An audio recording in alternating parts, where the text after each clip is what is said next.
네, 시장은 여전히 대외 변수에 흔들리고 있는 상황인데요. 키워드로 알아보는 경제 이야기, 매크로의 전략에 맥을 잡습니다. 김한진 이코노미스트 함께합니다. 박사님 어서 오십시오. 네, 안녕하세요. 네, 오늘 다룰 키워드 이야기 첫 번째 보겠습니다. 트럼프군요. 역시 첫 번째는 트럼프 관세 전쟁, 막이 올랐습니다. 계속해서 얘기들이 나오고 있는 상황이고요.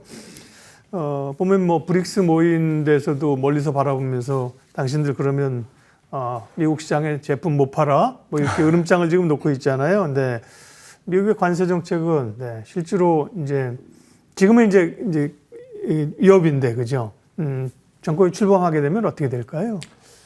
네, 지금 시장에서의 관측은 3단계로 진행되지 않을까 싶습니다. 네. 첫 번째 단계는 1월 20일, 내년 1월이죠. 네.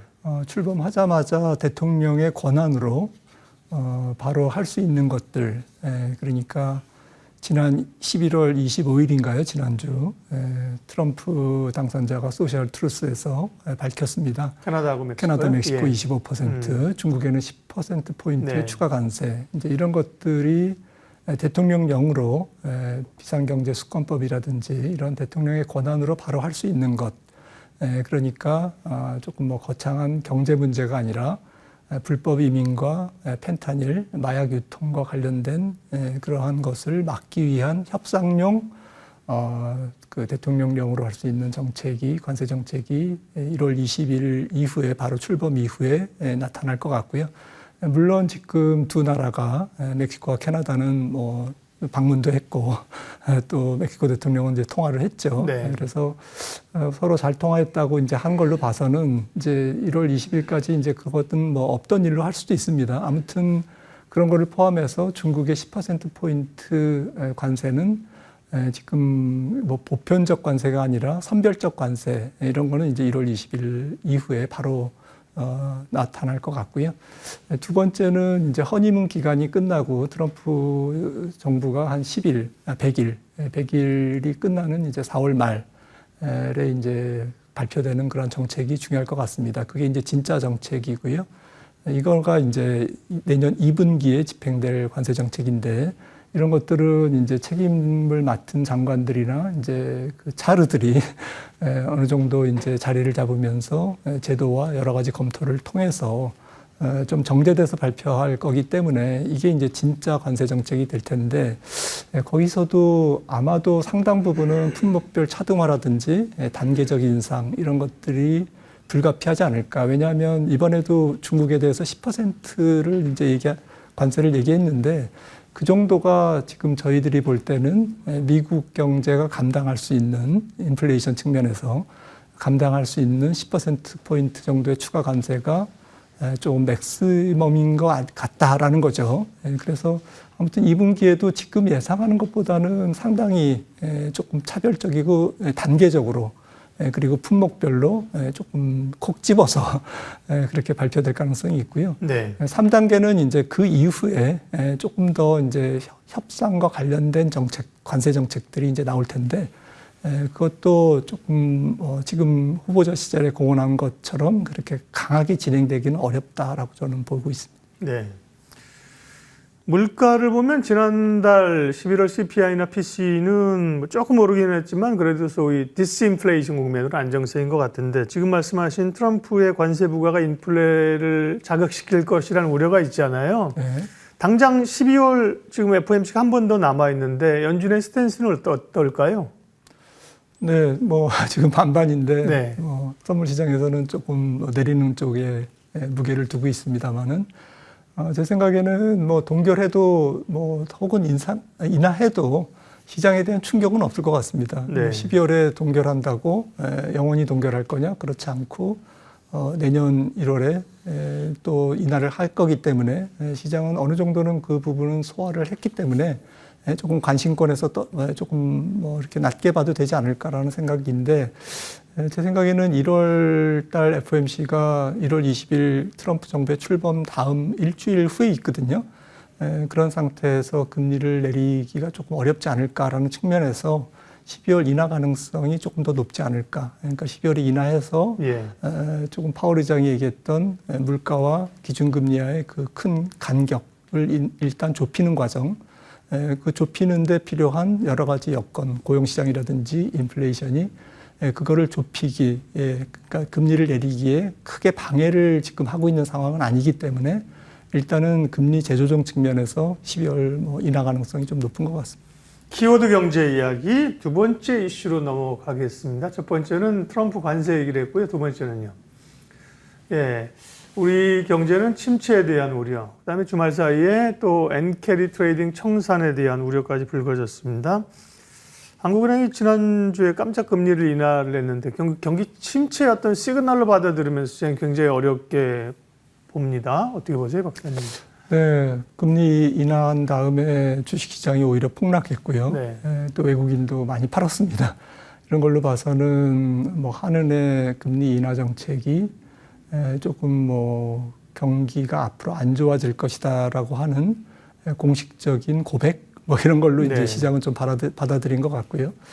실제로 이제 11월까지 누적 수출액은 괜찮습니다. 지금 올해까지는 수출이 순항하고 있고요.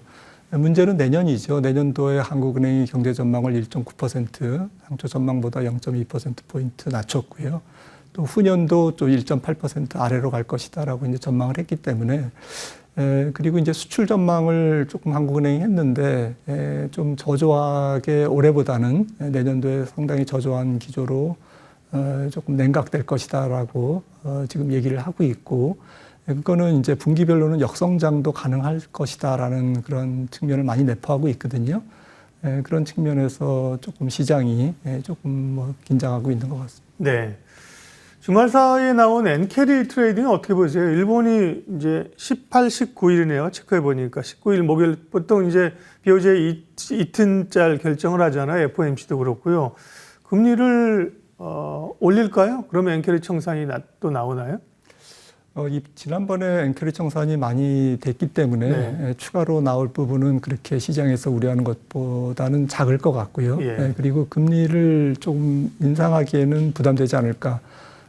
조금 선행성 있는 도쿄도 물가가 2.2% 예상치보다 높게 나오는 바람에 또 엔화가 이제 금리 인상을 기대하면서 이제 또 강세로 반전되면서 또 이제 엔캐리 트레이드 얘기가 나왔는데 그거는 이제 조금 고질적인 일본의 재정 지출 문제 이런 것들을 감안했을 때 그렇게 속도감 있게 금리를 좀 올리기에는 좀 역부족이지 않을까라는 생각에서 시장이 조금 지나친 우려가 조금 더 많이 끼어 있는 것 같습니다.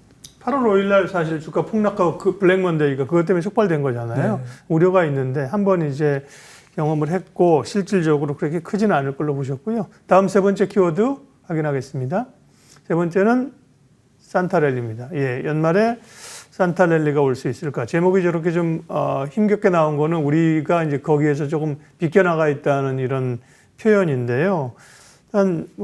미국 증시, 한국 증시, 연말 랠리, 산타랠리, 가능한지요? 네, 지금 미국 소매 매출은 굉장히 강한 편이고 특히 오프라인은 조금 주춤하다고 지금 보도가 되고 있습니다만은 온라인 매출은 여전히 강할 것으로 보여서 어느 정도 산타랠리의 입맛을 그래도 충족시켜 줄 수 있지 않을까라고 생각을 하고 있고.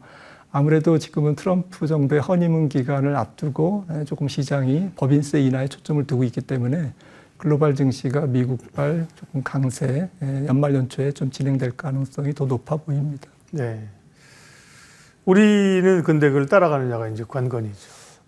정말 지금 전 세계에서 가장 약한 증시 또 지금 11월까지 11달 동안 8개월이 하락한 증시 조금 이해가 안 되죠, 사실. 그래서 사실 트럼프 트레이딩으로 굉장히 한국 수출이 타격을 받고 또 관련 기업들이 보조금을 못 받는 등 조금 피해가 예상된다는 것이 시장에 지나치게 지금 투영되고 있는 게 아닌가 싶어서 조금은 이제 한국 시장을 긍정적으로 보는 역발상을 해야 될 때가 아닌가라고 저는 생각을 하고 있습니다. 네. 세 가지 핵심 키워드 살펴봤고요. 김한진 박사님이 특별히 MTN 우리 시청자들에게만 주시는 김한진의 투자 인사이트. 예정된 악재는 악재가 아닐 수 있다. 보통 예정된 악재는 악재가 아니다 이렇게 하잖아요. 그죠? 그렇게 하거든요. 아닐 수 있다. 이렇게 약간 꼬리를 주춤하신 표현을 이렇게 쓰신 겁니까? 네, 좀 약재가 아니다라고 이제 단정 짓기에는 지금 뭐 불확실성이 너무 예. 커서 이제 그렇게 조금 꼬리를 내렸고요. 네. 사실은 이제 트럼프 악재가 과연 악재일까라는 부분에서 물론 시간별로 다르겠지만 초기에는 공포심으로 다가올 수 있지만 시간이 지나면서 오히려 트럼프 트레이딩은 트럼프의 여러 가지 2.0 경제 정책은 우리나라 기업들에게 조금 더 좋은 측면도 있다라는 측면이고 또 트럼프가 당선되면서 바로 우리나라가 피해 볼 수 있는 그러한 부분들에 대한 주가는 상당히 선반영됐다라는 측면에서 악재가 아닐 수 있다라고 생각을 합니다. 네. 키워드로 알아보는 경제 이야기 그리고 투자 전략, 투자 인사이트 김한진 박사님 함께했습니다. 고맙습니다.